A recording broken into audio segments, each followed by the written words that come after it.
Hello, my friends, and welcome back. Thank you very much for being with me again today. An update from Ukraine, and it's a macro update. And also, if you want to consider it a micro, because, the Russians are doing all kind of hanky-panky there. So let's start with the beginning. The beginning is the Germans cracked, and that is, they realized that the Russians, however they want to call it, I'm talking about the Germans, a threat or a warning that they will be considered active participants in a war if they operate the Taurus missiles against Russia. It seems like scared, or not scared, it was not supposed to scare them, it was supposed to sober them up. And it did sober them up. The statement that if Taurus missiles flies over Russia, you are at war with us, we can strike you at will. So the German politicians from both flanks urge the German Chancellor to talk to Putin. About what exactly? Do you think he's going to talk? Well, those guys have no influence about him, on him. It's the globalists, my friends. The guys in charge of Germany are not necessarily the Americans. The Americans are just the enforcing arm of those interests. So that's the first topic. Second one, Russia launches a mild nowadays attack on Ukraine with drones, 86 drones. Not a big deal considering that they launched about 550 a few days ago.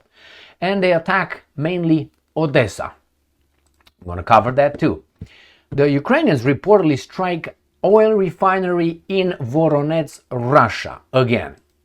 The DeepState says that Russia advances near Chasiv Yar, Sumy and Pokrovsk areas. 3 areas. I'm going to show you maps. And then evacuation from Kupiansk. The Ukrainians are evacuating Kupiansk. That's in Kharkiv/Kharkov Oblast in Ukraine. And it's getting worse or harder and harder to evacuate because the Russians are coming. All right, let's start with coming over. Let's start with the first article and the first topic. Ukrainska Pravda. This is from June 20th, 2025. German politicians from both flanks urge Merz, the chancellor, the baboon, look at this guy. Imagine this is where your father. I can't, anyway, to enter dialogue with Putin. Following Russian leader Vladimir Putin's remarks on his readiness for negotiations. No, he was ready to negotiate for a long time. These guys did not want to negotiate. Representatives of the Alternative for Germany party and the Left Party, the Communists, have called on German Chancellor Friedrich Merz to establish dialogue with him. It's not because Putin remarks. Putin was always available. But if you are serious, come over, Red Rover. Sören Pellmann, oh my God, head of the Left Party's parliamentary group, considers the idea of such talks a starting point. After 3 years and a half? He stated that the federal government had done too little in terms of diplomacy. Why is that? Adding that, and I'm quoting, if there is even the slightest chance to end the agony, then I believe it is our duty to try. Now? Why now, homie? Now, Markus Fronmeyer, I'm saying, ADF foreign policy spokesperson, he is a man, Markus, demanded that the chancellor consider the proposal objectively and responsibly for the sake of the German people. And I'm quoting, if President Putin publicly signals his readiness for negotiations, this should not be ignored but used as a potential diplomatic starting point. Well, I don't think that's what cracked the camel's back. It is Putin's warning, guys, we are close right here, this close we are. If you are going ahead, you'd have to make up your mind. You're going to continue doing what you've been doing, which is winning, or, you're going to talk, as I wanted to talk to you a long time ago. Remember 2021? All right, and not only. So that's with that. I'm glad. I hope the German people will make some or push some pressure on this baboon Merz. Merz is no conservative. Merz is no left, no right. Merz is their person, not a man, person. All right, let's go to the article where we see the big drone attack. Not such a big drone attack, obviously, but hey, 86 drones, air defense down 70, and 8 hits recorded. 8 hits recorded. Okay, so what did they do? They launched some Shahed UAVs, and they did it from Kursk, Milerovo, Oriol, Bryansk, Primorsko-Akhtarsk, as well as Cape Shauda in Crimea. So let me show you where the Russians launched the drones from. This is the map of Ukraine. So they said Milerovo, no Milerovo, was it Shatalovo? Or I'm dreaming. No Shatalovo. Okay, so we go to Bryansk, Oriol, Kursk, northeast.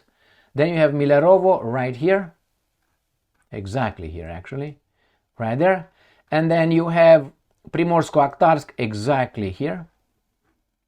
Right there. Across from the Sea of Azov. And you have Cape Shauda, which is exactly here. This is Cape Shauda in here. So across from the Kerch Bridge and the bridge. So the Russians attacked from north, northeast, east, southeast, and south. Let's see if they tell us what they attacked. They don't tell us, but hey, wait a second. Right there. Russia launches UAV attack on Odesa, causing numerous fires and casualties. Odesa. Where is Odesa? That was the main target. Right here. From the south, I'm guessing. This is Odesa. Somewhere where the Russians will have a landing and probably going to push over. That's a suspicion. All right, next. New Voice of Ukraine. Drones reportedly strike oil refinery in Voronezh. Voronezh, Russia, mind you. Explosions were heard in the Russian city of Voronezh, with local oil refinery possibly coming under attack. Shotgun Telegram channel wrote on June 20th. Alright, let's see where Voronezh is. Voronezh, wo bist du? Ich bin here, right here. So this is Voronezh. Voronezh is in the east of Ukraine, right there. That's the city of Voronezh. And these guys destroyed or attacked a refinery. The refinery should be somewhere by the river because, you know, that's the easiest way to do it. All right, so next. DeepState. This is a Ukrainian piece of information from New Voice of Ukraine. Russia advances near Chasiv Yar, Sumy the city, and Pokrovsk access. So Chasiv Yar, don't worry. That is right here. You see the map? Yeah, of course you see. Right here, Chasiv Yar is right here. Chasiv Yar. This is it, right here. So then Russians are advancing here and advancing here. Konstantinovka is screwed and they go towards Slavyansk and Krematorsk in here. On a big scheme of things, this is where this occurs, right where my strong hand is. Right? So this is one. Then they said Sumy. Sumy is exactly here. Right there. So the Russians are advancing towards Sumy in Ukraine, a counteroffensive. Attack here, and in the right here, a little bit to the northwest.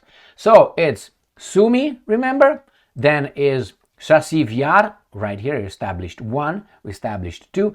And the third one was, what was it the third time? Oh, Pokrovsk, god damn it. Pokrovsk is Krasnoarmeysk, right here. So this is, remember, this is Chasiv Yar, Yar here. Pokrovsk is right here, Krasnoarmeysk. So these guys are going to see how they're going to encircle these ones. So the Ukrainians at one point have to retreat. This is their supply lines in here. 1 and 2 Polizei. They're going to be done. So it's right here, then it's right here, and then in Sumy Oblast, exactly there. So in the center and the center of the hostilities, and right here the counteroffensive. And we have what?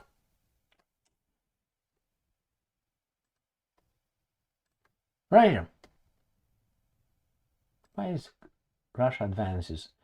It says Russia captures, but it's not capture, is advance. Evacuation from Kupiansk is becoming more difficult, authorities report. So did you know that these guys were evacuating Kupiansk? Huh? Kupiansk is exactly here. And why is that? Look what do we have there. Kupiansk. So clear evacuation, this is the way home. Long way home, mind you. Unfortunately. So the Russians are advancing here as well. So Maybe that tells you why the Germans decided to start negotiating. The Germans should back the fuck off and don't negotiate squat. Why? Because they already were used, if you remember, the Germans, the French, and the Poles, to have the baboons in Ukraine at that time to implement Minsk agreements. And what happened? Not Minsk agreements. They agreed to make sure that the opposition, before Viktor Yanukovych was toppled through the coup, organized and helped and supported and orchestrated with traitors from Ukraine and foreign agencies, these three were the guarantors that the opposition will not, violently,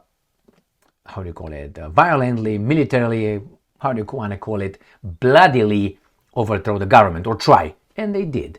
And nobody cared. They just moved on. So, I don't want to hear about these guys, including France and Germany were the guarantors that the government in, I don't know how to call it, government in Ukraine, regime, whatever you want to call it, the baboons after they overthrew the legitimate government, will implement the Minsk agreements. They were the guarantors. And they did what? Nothing. They only prolonged it so they could arm Ukraine. So they lied to the Russians. So I don't want to talk to you now. I will smack you around, but not talk to you. I mean, talk to you while I smack you. No, motherfucker. No. Fuck. I think so. So, what's that? Nothing. Thank you very much for being with me again today. Stay strong, stay smart, look for the truth, and be just.